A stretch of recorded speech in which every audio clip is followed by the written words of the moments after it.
Good evening, everyone. Welcome to Club Deck Corner here on Club at 22, the Rangers podcast. We are live on YouTube and on X tonight, so get yourself over to the YouTube channel, get yourself subscribed to the channel, get involved in the live chat as we discuss the very eventful last 48 hours or so with Rangers, and of course the appointment of Danny Röhl. I am Scott Carney, and joining me this evening is Ali Pearson. Ali, how are you, mate?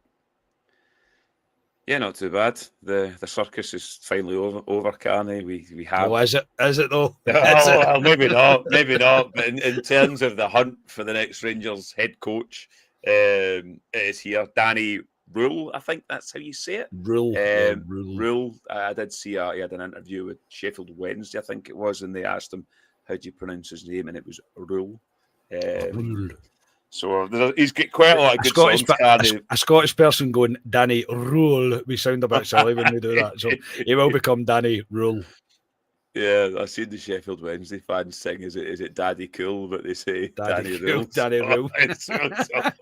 Sure, there's a few good songs for it, but yeah. I look forward to that. But I'm glad it's over, Carney. I know we're going to get into it, but I'm glad it's over now, and we know who the head coach is now, and we can start to get behind them. Yeah, that's exactly it, mate. I think it's more relief than anything else that this appointment, obviously, it doesn't come without its criticisms, negatives, in terms of not the person, but really more the process. But it's something that we will also get into, as well as covering today's initial unveiling of Danny Röhl as the head coach to the press, to the media today. And I know there's various other interviews and stuff going on. Just before I came on, I've seen another couple of things that have been uploaded I need to catch up on. And there's obviously going to be a lot done. I think, as far as I'm aware, there's another press conference tomorrow, purely with the executive team tomorrow. So it'll be interesting very much to see how they handle that and what's thrown at them, which I'd imagine there'll be quite some tasty questions coming their way for sure. But Ali, look, we'll start initially with your reaction to it.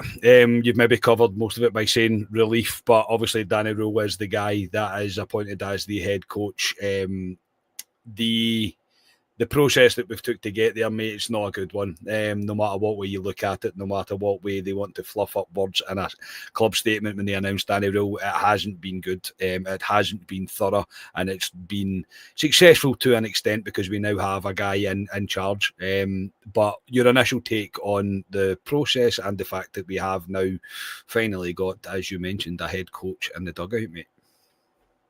The process was a bit of a circus, if you want to use the word shit show last week, but it wasn't great when we had the 2-week period for the international break when Russell Martin left after the Falkirk game. You thought that gave us 2 weeks. You would have thought we were talking to managers behind the scenes previous to Russell Martin getting a billet as well, and you thought somebody would come in and they would get 4 or 5 days to prepare for the Dundee United game. That's what we thought. Didn't happen. Obviously, they spoke to Gerrard, Danny Röhl. He pulled out, or did he pull out? I know you'll come on to that in terms of people asking him. Muscat was pretty much a done deal, and then he pulled out and went back to Danny Röhl. So the whole thing's been a circus, Carney, overall in terms of this next Rangers coach. But he's in the door now. It's a difficult one for him because he's going to be up against it straight away, Danny Röhl, in terms of a lot of the support. Maybe don't want him. He's maybe not a name. He's 36 years of age as well, which is weird for me in terms of a Rangers manager. He's younger than me. And me. He's younger than me as well, mate. I know. Yeah. That just shows that we're getting older, basically. But Danny Röhl, you look at his pedigree as a coach. I think he's coached for 16 years, he said. Yep. He's been at Leipzig, he's been at Bayern Munich, he's been at Germany national team. He was at Southampton as well. And obviously he was a manager in his own right at Sheffield Wednesday. And like you say, he was dealt a bad card at Sheffield Wednesday, but he did well with Sheffield Wednesday. I'm going to get behind the guy, Carney, regardless if I wanted him or I didn't. Gerrard was a guy I think we all got behind because he'd been here before. I thought he would have galvanised the support, etc. Danny Röhl, as I've said, a lot a lot of fans have likened him to Russell Martin, the profile in terms of maybe his age, managing the Championship in England, etc. But they're completely different characters. You look at their kind of where they've came from, they're completely different. And yeah, I just want to get behind the guy, Carney. And you've gone to what he said in the presser, etc. But we just need to get behind the guy, and we need to start winning bloody games of football. But yeah, we'll just need to wait and see with him. Like you say, I mean, the usual ones with folks is he talks well in the presser, which we've said umpteen. Yeah. Hundreds of times, mate, I know. I think as well, I think the initial lack of excitement around the appointment has nothing to do with Danny Röhl, in my opinion, anyway, because I don't have really anything against the guy. Honestly, I don't. It is, if I take my Steven Gerrard tinted glasses off and look at it prospectively in the terms of what Rangers and the way we are set up with the sporting director, with the chief executive, the head coach is paramount in that but it is a head coach, it's not a manager. So I can understand maybe why Gerrard, if it didn't look like Gerrard had pulled out of it and Muscat for that regard, then I would be looking at it and going, well, a manager doesn't fit this. It doesn't fit the model that we're going for. A head coach is what fits. We don't really need to add a manager into that. I mean, obviously, we'll argue in the case of we would need anybody in between. We'd need anybody that other than Thelwell and Stewart, but I suppose we'll come on to that. But I think the lack of kind of hype around it, and then when it happened, I mean, our group chat was pretty silent, mate, even when the appointment was completely confirmed. But that's just because it was a long, drawn-out process. It didn't look good on anybody involved at the club. We do look like we've landed with the third choice out of the managers that we went for initially. And yes, there's going to be varying degrees of, and I'm not giving them leeway, but there's going to be varying degrees of what's actually true and what's not true. But that's why I think we were all just a little bit subdued around it. And unfortunately, with Danny Röhl, and whether it's his fault or not, the fans are like, right, well, yeah, you're here, let's go for it. Like, we're going to need to get behind you now. But it's without being over the top around it, I suppose, this is a hell of a job he's got in his hands here. We're in the worst run of form at the start of a league campaign, certainly in my lifetime. We have a group of players that are looking fragile and more fragile as time goes on. He's been brought in, which ultimately looks like the third choice. And if he doesn't start winning initially, I mean, it's just going to become, again, the way that it was, in my opinion. And I don't think it'll be really on him, though, in the nicest possible way. I think he might escape this. I think he might not be the one that gets it the way that Russell Martin did. The other two that are sitting alongside him, they're the ones that I have the real feel for, should this not go to plan. But anyway, I'm kind of going off sideways, I suppose, there. But we'll go through the presser today, mate. Obviously, it was his initial unveiling, his official unveiling to the media. I'll pick out certain bits, mate. I'm not going to go through the kind of word for word what happened today. I'm sure most people have seen it. But he's Danny Röhl's vision and style.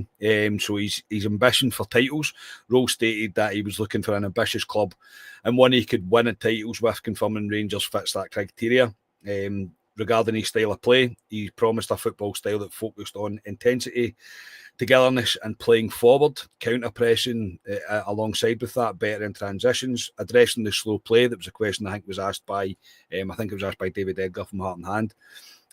He addressed the critique of it being slow play, stereo in possession, by stating that the team needs to, inverted commas, speed up our game and, again, inverted commas, attack the last line instead of breaking and stopping. I think even by the words alone, Ali, I'm going to give him the benefit of the doubt. And even though I do believe he isn't the same kind of coach as Russell Martin, I think even what he's saying there, to me, he knows. I know now by reading that he's not the same manager as Russell Martin. This is going to be different than what Russell Martin promised. Russell Martin used a lot of kind of buzzwords, I would call them. Röhl's weren't quite an extent of buzzwords. I found it more revealing than what he actually intends to do. Does that make sense?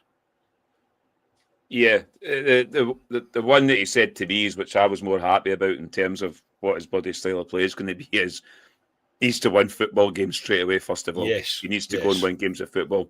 When Russell Martin came in, he kind of danced around winning football games at Rangers in terms of it wasn't the be-all and end-all, Russell Martin used to say, when you would get to the end point, whatever it was. But he's come in and says, we need to win games of football.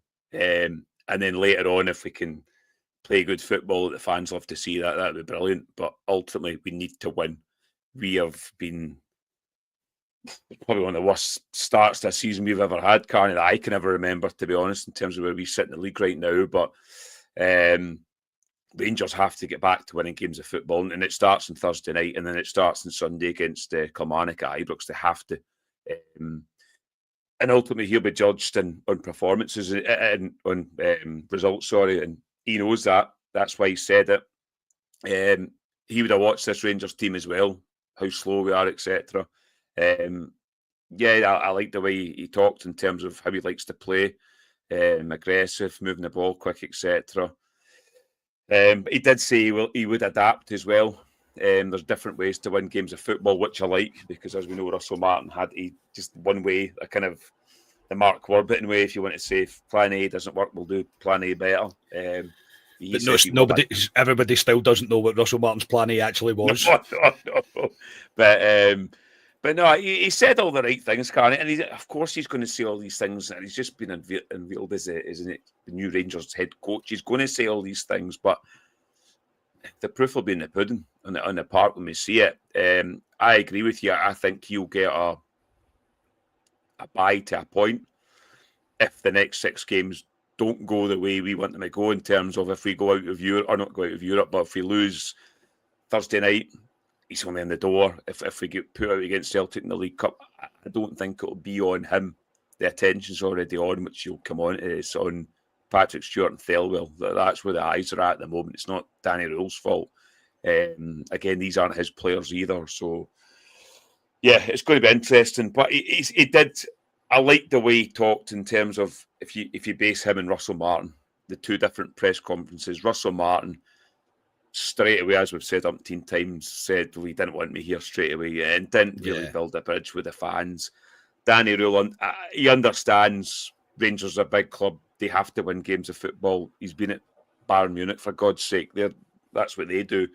They have to win every game as well, and they win league titles, etc. So he knows what it's like being at a big club, which will be good for him. But yeah, he said all the right things, but the proof's in the pudding, Carney. Let's see it in the football park, because we've not seen it at all this season. And it'll be interesting how he adapts. Interesting how he sets up on Thursday night as well against who are they playing again? It's Bran. So yeah, but no, I said all the right things for me, but we'll just wait and see. No, 100%, mate. You've got to take it. You can't. You've got to take it for what it is. It is just words. We all know words are cheap, but there is a few things that he did say that kind of right. Okay, that's a bit reassuring. And as you mentioned, the bit about winning games of football was first and foremost. We can worry about the attractive football later on, and we can build up to that. But he wants the team to be attacking. He wants the fans to be witness to high scoring winning games, not small wins. He wants the fans to be entertained, and there's all the stuff that we've been asking for, and it's also stuff that shouldn't be that difficult against the majority of the rest of the league. I know this season has been horrifically bad, and Rangers have been horrifically bad, but everything that he said at that point, I was like, fair enough to you, generally fair enough. I mean, you can only take him for what he is saying, and if that is what he's looking to do, and that's what he initially gets off with, then yeah, he'll quickly win the fans, not win the fans over. He'll build a very good rapport with the fans very, very quickly. I think it can't be underestimated how much his resume does look better than Russell Martin's. Yes, I know he's only managed one team outright with Sheffield Wednesday. A hell of a time that he had there, just due to the circumstances they went through. But you look at where he's been and what he's been involved in terms of what the teams that he was involved in at the time have won. The Champions League, Bayern Munich, all this kind of stuff. They done. His resume looks a lot better than anything that Russell Martin could ever put forward. So in that alone, I'm going, right, well, yeah, as I say, I can understand why he might be the one that the board have went for. The board have decided to appoint, regardless of what other people came and went anyway. we'll move on a wee bit. Obviously, when the presser first started, it was Andrew Kavanagh that spoke first, and he said that he acknowledged that the summer appointment of the previous coach did not go as planned, and that the board must acknowledge it, own it, and rectify it. In terms of a chairman coming out at this stage, mate, especially Andrew Kavanagh, at this stage, in my opinion, there is nothing else he can say. Genuinely nothing else that he can say that is going to literally change the past 4 months that we've seen at Rangers. Nothing he can do that. What I did feel when he was talking was they're still genuinely behind this plan, behind the club, behind the project that they're trying to do here. And reading between the lines, mate, I think I got an understanding of he underestimated it a little bit. I think they both, him and Parag Bharati, have underestimated this slightly in terms of what they expected to happen. I think they thought it was going to be easier than what it actually is, and it turns out that it's going to be more difficult. But the best thing I can say is I acknowledged his acknowledgement of accepting that they've made mistakes. Does that make sense? It does. I know it does. Yeah, they've come out and he's come out and held his hands up and said we got it wrong with Russell Martin in the summer. Ultimately, the results weren't good enough. He did say Russell Martin tried his best, etc. I mean, he's not going to come out and say Russell Martin was an absolute diddy, is he?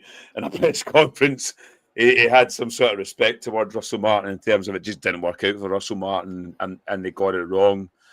I agree. I think they've underestimated the size of Rangers. I think they've underestimated Scottish football as well. I said to you off camera, Karen, before we come on, he was on with Big Rahman for STV just before I come on, and he was asking him questions about the recruitment in the summer. And fair play to Big Rahman, he kind of went in on him in terms of it's not good enough, is it? And Kavanagh agreed. He said it hasn't. Interestingly, as I said to you, he said we need to bring in more experienced players into this squad. He says we've got far too many loan players. Again, does that point back to Thelwell in terms of he's the guy that's brought these players in? But I was interested in terms of he's acknowledged that, as you say, I think he's underestimated Scottish football in terms of what type of players to bring into this, especially Rangers. And we miss you want to say leaders. That's what I think that's what he's alluding to. And he has said that in January there will be money to go and get players for the new manager. So, yeah, I'm glad he's come out and said we got it wrong, because he couldn't come out and say anything else. Because you can't.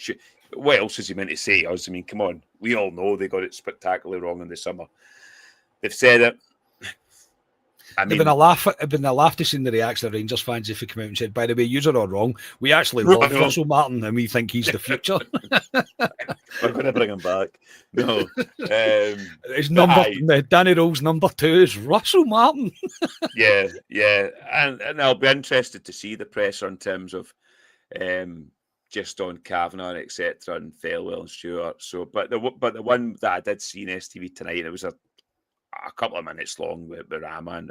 I thought he did ask good questions towards him, and he didn't duck them. He answered them. So yeah, I did like that. But ultimately, the way we've went about appointing Danny Röhl, again, it's not looked good. How we've went about our business. We don't know a lot of stuff behind the scenes, let's be honest about it. And they have said they can't say certain things about what's happened. But he's got Danny Röhl. He backs him, as he said. I think he said there was 3 different things that he liked about him, etc. But he's backed him. He thinks he'll be successful at Ibrox, and I bloody hope he will be successful at Ibrox. But yeah, what else is he meant to say, Kavanagh? Yeah. At that point, there's nothing else he can say, mate. At this stage, there's nothing else he could say, but it was just nice to hear it from the horse's mouth, I suppose, kind of live at a press conference and not behind like a TV recording in that regard. Yeah. So you were like, right, well, absolutely fair enough. Based on obviously what you just said there about the recruitment process, it leads on to a few difficult questions I think they were probably all expecting. I'm not going to lie. I think they knew fine well there would be some interesting questions asked during that press conference, and obviously Röhl was asked on the being not being first choice. He said when he was asked, he was perceived as a third choice. He kind of dismissed it, to be honest, stating you can be first, you can be second, or you can be third. The important is that you need to win the next games, and as far as I'm concerned, I was the first choice, and that he doesn't know what's happened and the other people, the other candidates that they went and spoke to, which I thought was a good way of handling the question. Don't get me wrong. I knew the question was going to come. I think they knew it was going to come. I think it was not prepped, but I think they'd have been I kind of gave a heads up, by the way, we are going to get asked about this. The questions were then put towards Patrick Stewart and Patrick Stewart's recruitment regarding this recruitment process. Does he consider it a good one? Is it one that he feels like he's been successful? Patrick Stewart, immediately for me, again, and I'm not here to have a bash, his face looked like he'd been chewing a wasp. It looks like he doesn't want to be there. And again, this is my personal take on it. And his statement of we can't control what said in the media to kind of fund people's agendas, something along the lines of that he said. Ali, I don't like Patrick Stewart. I'm not going to lie. There's just nothing about the guy that I like. There's nothing about the guy that I believe in. There really isn't. And I don't think he handled himself very well today. No, he looks like a guy that's out his depth at Rangers, to be honest. And what you were saying there in terms of when we were appointing a head coach there, and he said, as you said there, certain names were leaked in the media, which is obviously the three: Muscat, Gerrard and Röhl. He did say they talked to other people. Ultimately, they got the guy they wanted in Danny Röhl. But he's not an impressive guy, Patrick Stewart. No. He doesn't come across as that type of guy. He was also asked, Carney, I don't know if you were going to come on to it, whether he'd look at his position as well in terms of would he walk away. And he said no. And of course he's not going to walk away because the guy's on a contract at Rangers. Why is he just going to walk away from that? He'll be here until he's pushed, basically, Patrick Stewart. But yeah, he's really not an impressive guy, Carney, and he doesn't fill you with confidence, really, does he? No. Him in a room, he's got nothing about him really at all. There's no charisma around him. There's no aura around him. There's not a lot of substance behind his words. Do you know what I mean? There's just nothing really there for me. Like, I think if anything, it looked like to me that he felt that a wee bit hard done to by the questions he was going to ask me today. And I'm like, again, your self-awareness, Mr. Stewart, is just non-existent. Yeah, no, I know. He did acknowledge that point in terms of the support aren't happy at the moment, and he understood why the support aren't happy, etc., in terms of the banners that were rolled out at the game of the weekend there, which is against him and Thelwell. But he's not done anything to endear himself to the Rangers support can since he's been in. I mean, when that banner got unveiled against Celtic a way back and he had a pop at the Rangers support, etc., he's not built bridges with the Rangers support. And from there, it's just went backwards and backwards. And the Rangers support can see through him now, can we all can. And he's not a guy to lead our football club. So I'd be very surprised if he's there at the start of next season. Yeah, I would be the same. As he did make comment about the optics maybe not looking good on it, and due to the kind of media reports that had been out, and they have got who they wanted to appoint after speaking to a number of very credible candidates. He also said ultimately they're accountable. He's accountable for everything, taking responsibility for mistakes made and committing to earning the trust back from the fans and learning from the mistakes. Time will tell. Generally, the time will tell whether that is the case for Patrick Stewart, but as I say, every time I see him, I just get more and more, not less, I'm just, my opinion of him doesn't change. And whether that's because it's already tainted because of what's happened previously, but I don't know. There's just something about the guy that I can't take to, and I just don't believe there's really anything behind his words at this stage. So, just again, a guy that looks like he would rather be anywhere else than here, really. On that, mate, we'll quickly jump to Thelwell took a bit of a grilling as well. regarding the signings that we have made in regards to Shermitty was brought up in terms of does he still stand behind that signing, the £8 million outlay that we've put on Shermitty? Does he still stand by that? And he asked about the recruitment process as a whole. Does he believe that we've recruited well and the recruitment window was a success? Ultimately, I knew what he was going to say. I knew he would double down. At this point, he can't turn round with how low his reputation is amongst the Rangers support. I knew he was going to double down on pretty much all the questions. I thought he'll say it's good. He'll say there's potential, young potential in this squad, and that Shermitty's young potential, and it might take time. £8 million, a lot of money for us to be spending on potential, genuinely potential. But I knew he would kind of double down on it. Before we come to the other elephant in the room regarding Mr. Thelwell, again, another guy that looked like he was under pressure to me, mate. I thought he looked like he knew that the questions were going to come his way, and I felt like he was sitting ready to go for it. But a guy that I just felt like you are feeling the heat, and he should be. That's the thing. Like the scrutiny that's on the two of them, they've done it to themselves. Yeah, there's major pressure on Thelwell because it's interesting if Danny Röhl can get a tune out of these players, Carney. Because if he can't get a tune out of these players and it goes back to recruitment, they're not good enough. And he was asked in certain players. He did say he's brought a lot of young players in. He mentioned Bello Asgard in terms of we'll hopefully get to see the best out of him. He used him as an example. Which I don't think he should have done as well, though. I don't think he should have done. He named one player, and I thought that's not the right thing to do. Like, you don't do that. Yeah, it was interesting. He said him. And obviously, Shermitty is a big elephant in the room because of the money we paid for him. And of course, he's not going to say anything bad about the guy. He did say he's young, needs to adapt, etc. He believes in him. He should be a good asset for Rangers moving forward. Hopefully, Danny Röhl gets the best out of him, etc. The usual buzzwords and lines you want to say that we thought he would say. But as I say, it'll be interesting. I think there's a few decent players in amongst what we've signed in the summer. I agree. I do agree. I think there's a few in there that are suspect. Yes. A few of the loan signings, if you want to say, are suspect. Obviously, Shermitty with £8 million, which we all knew if he didn't hit the ground running, Carney, he'd be banged over the head with this £8 million target on his head, and that's what's happened. So I'm extremely interested to see Danny Röhl after a couple of months in charge. Can he get a tune out of some of these players? Because I think you've seen for the first half against Dundee United the weekend, there is players there. And we talk about the two wingers.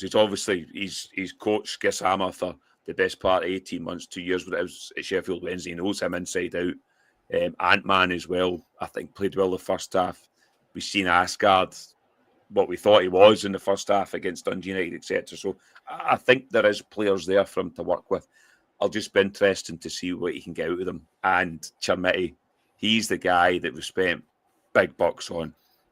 If we are still talking about Shermitty in January that he's done nothing, then that's going to be seriously worrying. So that's when Thelwell.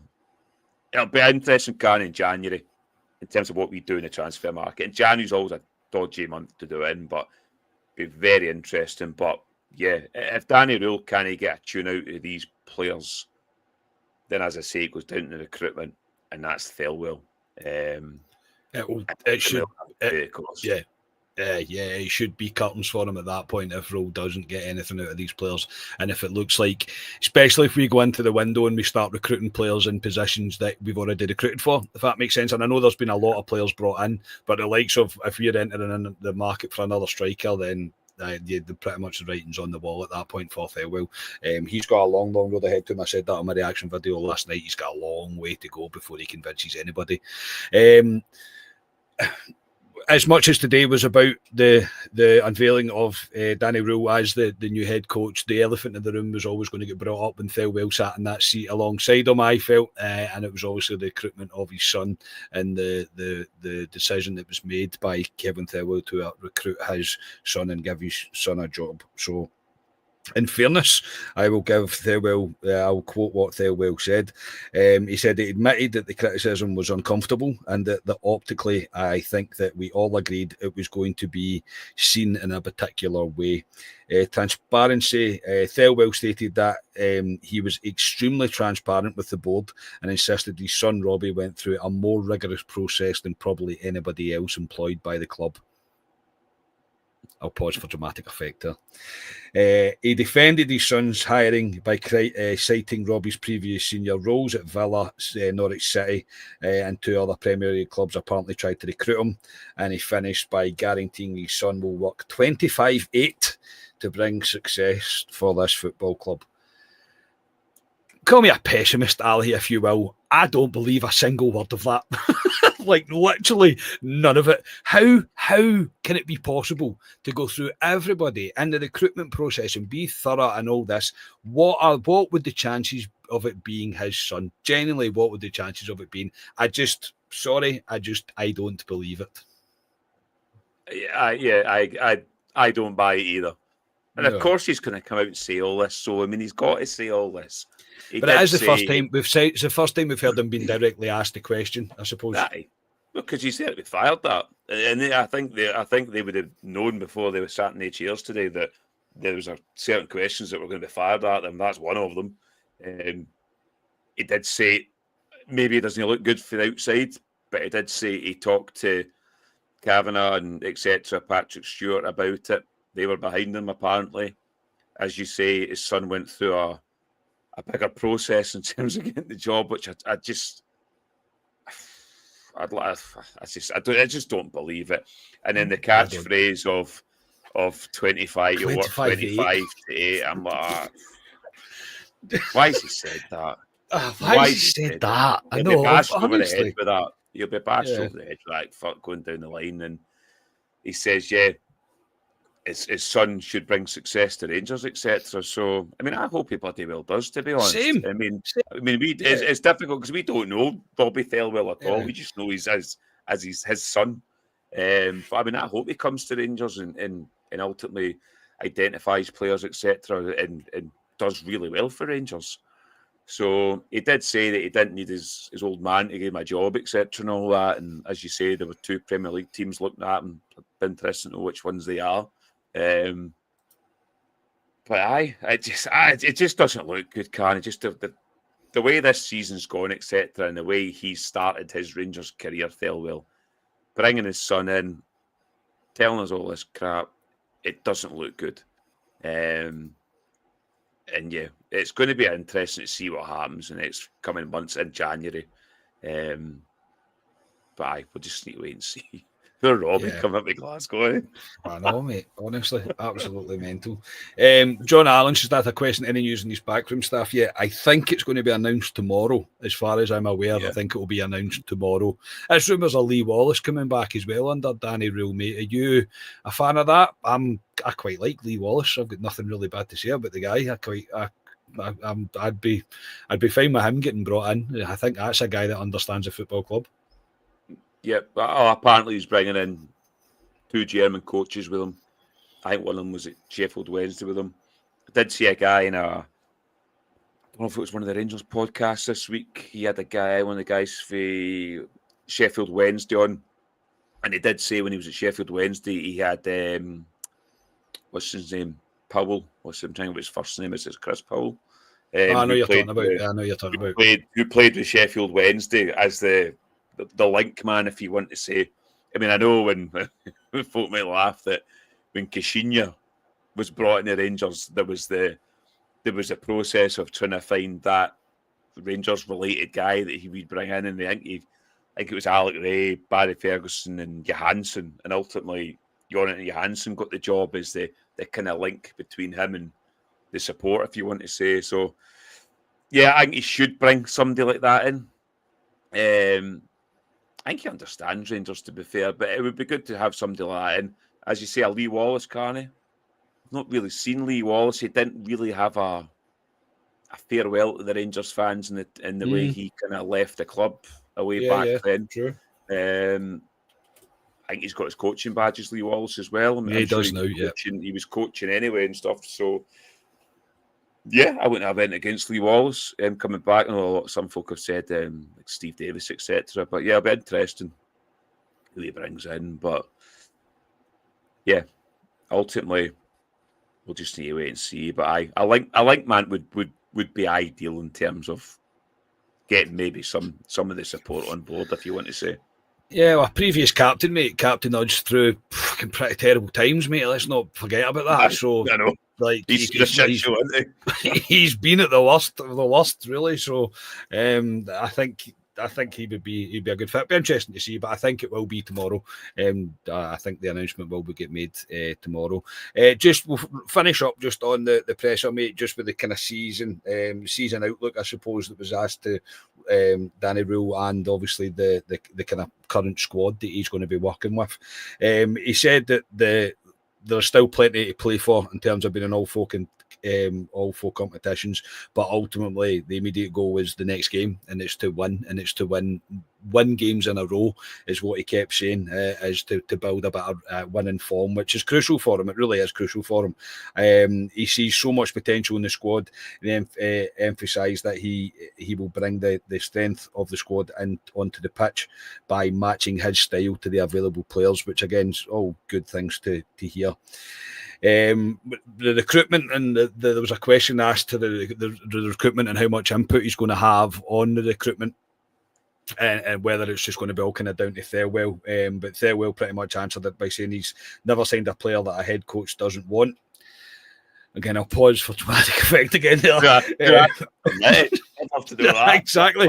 It was 8 million. How many goals has the guy scored? 3. What in the last month? No, 3. Just 3 goals. How much you spend on him? 8 million. Sign him up. Sign him up. But Röhl did agree that a close collaboration for the both of them was crucial in finding the right players. He asked to say about winning the league. He's always going to get asked that question. Do you still genuinely believe Rangers can win the league? And he says, all you can believe is that you can win the next game, and we kind of take it from there. I genuinely am intrigued and pretty much fascinated by what he can do with this current squad. I want to know if they actually have anything about them. We've seen on Saturday, as we've spoke about, mate, that the collapse mentally of the team on Saturday afternoon is honestly, it's just abysmal. It really is. It's bordering on the unprofessional how bad it is. We were just slight bit of pressure. I mean, a bit of competition brought into the game, and we just mentally lost the plot. But I think that's the biggest thing he needs to fix more than anything else. Generally, obviously, we need to play a lot better football, and I think we did play better football on Saturday. I don't think it would have been difficult not to. Genuinely believe that me and you could have been in the dugout and got the players playing a bit better than Russell Martin had them playing. But I think it's the mentality bit, mate, that I think is going to be the toughest bit to shift. There's reports of him not being a good man management, and then there's other reports saying that he's very good at man management. Ultimately, he just has to get the best out of this current squad. He has to identify the players that are there and want them and want to be with him and go for it, and not be the things we say all the time, not be afraid to make decisions, mate, to go, no, you're not playing because of you're just not with me, you're not understanding me, you're not coming with me, basically. I don't think he's going to go in there and try and read them a full tactics book, mate, and try and get them to completely change their ways overnight. I think he'll simplify it, and this is purely based on what he's been saying. He'll simplify it. He'll say, we win football games. That's what we do. We go out and win games. We worry about the rest later. Ultimately, we have to find a way to win. That's mentality as well, mate, is the never give up attitude. We just continue to go, and we'll get there. We'll win the games. I think that's the most crucial bit, though, mate. The mentality side of things of these players is the bit that he's going to have to crack quickly. Yeah, he needs to get belief back into these players. And like I said, there's a decent group of players to work with there, and they just lack the mentality. Is the big one. There is a mentality problem with these players. How you can turn it off and switch it off in terms of the first half against Dundee United. They played very well. And in the second half, it just looked like a completely different team that entered the field the second half. So mentality's big. He's got to get belief into these players. It was interesting when he went into Sheffield Wednesday. When he went into Sheffield Wednesday, they were in a dogfight down the bottom of the league to stay in the Championship. And he went into Sheffield Wednesday and he identified that I can't come in here and change all this and play the way I want to play, and kind of not threw out the window, but played to a way that he knew he would win games of football with Sheffield Wednesday, and ultimately kept them up. And in the following season, tried to implement his style of play, and he did well with Sheffield Wednesday team in the Championship. They finished 12th. I think they were near the playoffs at one point and kind of fell away. But yeah, he's just got to win games of football, Carney. That's what he's got to do. And as he says, you take one game at a time, just win the game of football. If he beat Brann on Thursday, you're back in that Europa League to a point. I know we've got Roma coming up at Ibrox, but you've got points on the board. Then you've got Kilmarnock, company Ibrox. I know Ibrox hasn't been great, but I mean, come on, it's Kilmarnock at Ibrox. We should be beating Kilmarnock at Ibrox. And obviously they go away to Angus Easter Road after that. Before we play Celtic in the League Cup semi-final. So there's big games for him to get momentum on his side and to instill belief into these players, Carney. It's a very similar situation to when Clement came into the Rangers team. We were, somebody in the comments will probably know the exact points, but we must have been about 7-8 points behind Celtic at that point in the league. And Clement went in a run. Obviously, we won the League Cup, etc. And we obviously know what happened later in that season, that we fell away, but we get right back up there. I still think the league's too far away for us.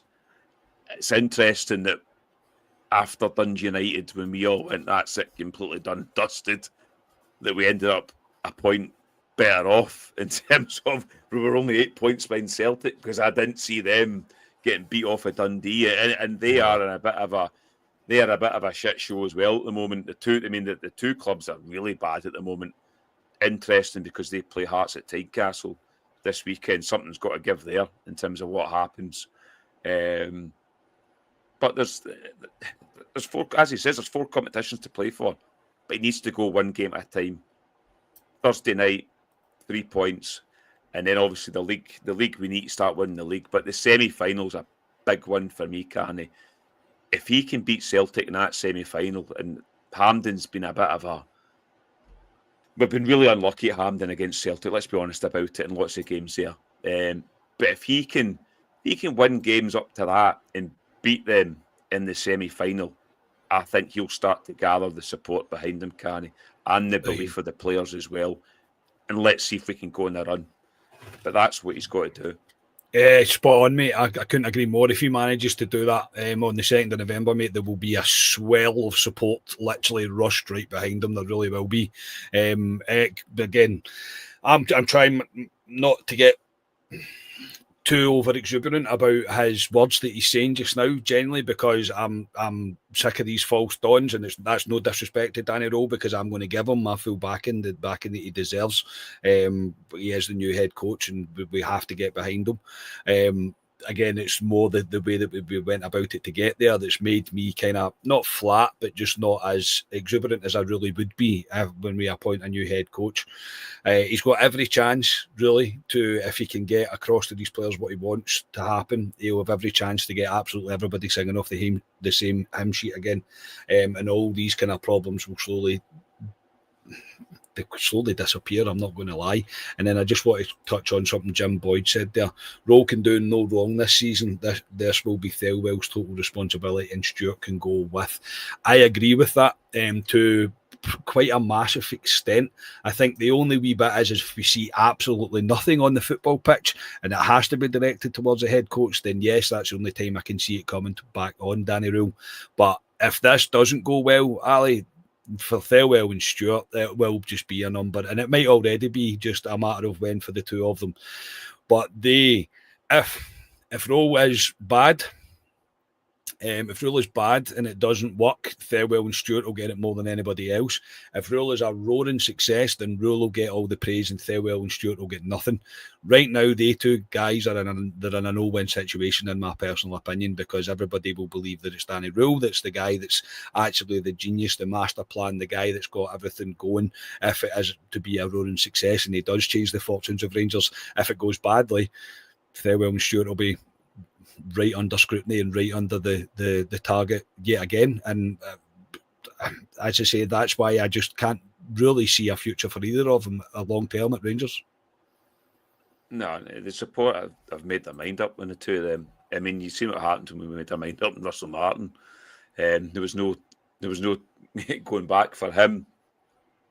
Slightly different in terms of Stewart and Thirlwell's position in the club, in terms of you can't just get rid of them as easy as the manager probably. But in terms of, as I says, Danny Röhl's I think he'll get a pass to a certain point. As you say, if the football isn't improving and it's just as bad 6 months down the line, you'll be looking at him going, right, well, who is this guy we've brought in? But on the flip side, as you say, if he comes in and he gets a tune out of these players, etc., it'll be all, this is Danny Röhl. So yeah, Thirlwell and Patrick Stewart, the fans have made their mind up on them, Canny, for me. I don't see how they can come back. Thirlwell, if he has a blinding window in January and we somehow bring a couple of players in, and if Shermitty starts smashing the back of the night more times yeah, and a couple of these other players maybe start playing, then they might, you never know. But Patrick Stewart's the one for me. I can't see him in there next season, as I say. But yeah, but Danny Röhl, as we said, he's not going to be. The Rangers fans won't be on top of him. I think a lot of folk have said that it's going to be quite hard for him coming in. You know, just the way the atmosphere is at Ibrox. But I think that atmosphere's towards the two guys we are talking about, and not Danny Röhl in the dugout. So I'm pretty confident the majority or all Rangers fans will be backing Danny Röhl, especially when he starts his first game on Thursday night, and we'll get right behind him for the rest of the season and going forward. But he won't be judged. You can't judge that guy. So just coming into a shit show like that. So no. Yes, time will tell. Time will tell. On to Thursday night now, mate. As you mentioned, we're going to have a pretty crucial game in terms of keeping the Europa League alive for us. Danny Röhl's got a job on his hands in terms of getting these players playing. It's a strange one to be going into, mate, because in previous years, we going into a game away against Brann at this stage in the competition, we'd be feeling pretty confident and probably quite rightly so that we'd be able to go manage there and get a result. I've got no idea, Ali, how Thursday's going to go. I'm not even going to sit here and try and predict how it's going to go. But realistically, really on paper, Rangers should be pretty confident of going there and getting a win. In terms of a European game, yes, it's unfortunate it's away, but it's not the hardest of challenges that we faced in Europe previously. So in that regard, it's not as much a baptism as fire as it could have been. Yeah. On paper, you would look at Brann and go, yeah, the Rangers should be beating them, but Rangers went to Sturm Graz and made an arse of that, and I thought they were bang average.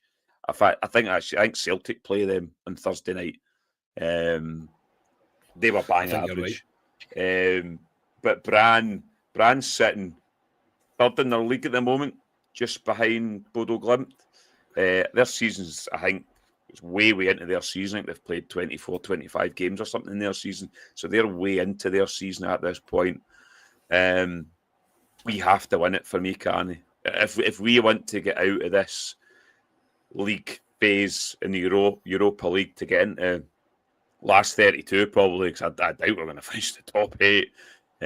We have to win it, especially with Roma coming up in a couple of weeks at Ibrox as well, which will be a tough tie. The easier ties you would have said in paper we've had already, and we've made an arse of it. So absolute arse of it. Yep. We have to win on Thursday night for me to give us hope in this Europa League. And you just don't know. I honestly don't know what I'm going to watch on Thursday night. Nothing would shock me. It wouldn't shock me if Rangers went and won that game. But then again, it wouldn't shock. But then it wouldn't shock me if I watched what I've seen with Rangers all season. So interesting what he does with the team, etc. I don't think he'll do overly much because he's only in the door 5 minutes. But Rangers have to win on Thursday. According to the bookies, Bran are slight favourites. According to the bookies, I've just had a quick check of that there. They're slightly favourite. But they should be, probably. They're at home. Quite a high probability of a draw. But yeah. As I say, based on our previous form, that's probably why they're sitting like that. But yeah, good luck to kick-off is 5:45 on Thursday night. Everybody, not 8 o'clock. Just remember that, everyone. So it's 5:45 on Thursday evening, and that's when we will be back. We will be back to bring reaction to that game, win, lose or draw. So Danny Röhl, your reign has now begun. You've took your first training session. You've did your first press conference, and there's many of them to come. We love a press conference in Scotland, so you'll be doing plenty of them. And yes, I wish you absolutely nothing but the best, and I hope you get something out of these players on Thursday night and kickstart our Europa League campaign. So good luck to them. Ali, for joining me tonight, thank you very much, mate. No problem. Just wait till Danny Röhl sets eyes on Matondo when he's back, can't he? Oh, no. He will be doing it. No, Gassama's there, and he's worked with Gassama before, so there's no way that you'll put Matondo on the other side, Gassama one side, Matondo on the other side. No, just jesting here, just joking. But no, it's actually good to talk positively tonight about a new Rangers first team coach being in. Actually looking forward to Thursday night. I know it's an early kick-off as well, but I actually don't mind that because you get straight in from work and the game's on. You're not waiting about for it. So I'll look forward to that, and hopefully Rangers can win a bloody game of football and we can kickstart our season. That'd be nice. If Matondo scores the winner, I'll get his name tattooed on me. I'm telling you all now. I'll get his name tattooed on me. Injuries on. And he's not in the European squad anyway, so we'll be absolutely fine. Well, somebody said Danilo as well. Christ. Danilo up top with somebody, or who knows? Who knows what we're going to see. But yes, thank you, chat. Thank you, everybody, for tuning in tonight. Very much appreciated. And if you could like the video, subscribe to the channel, that would be great. And we will speak to you on Thursday after the game. Good luck, Danny Röhl. That's all I can say, because you're probably going to need it. We are Club at 22, the Rangers podcast, and we'll speak to you all on Thursday. Cheers, everybody.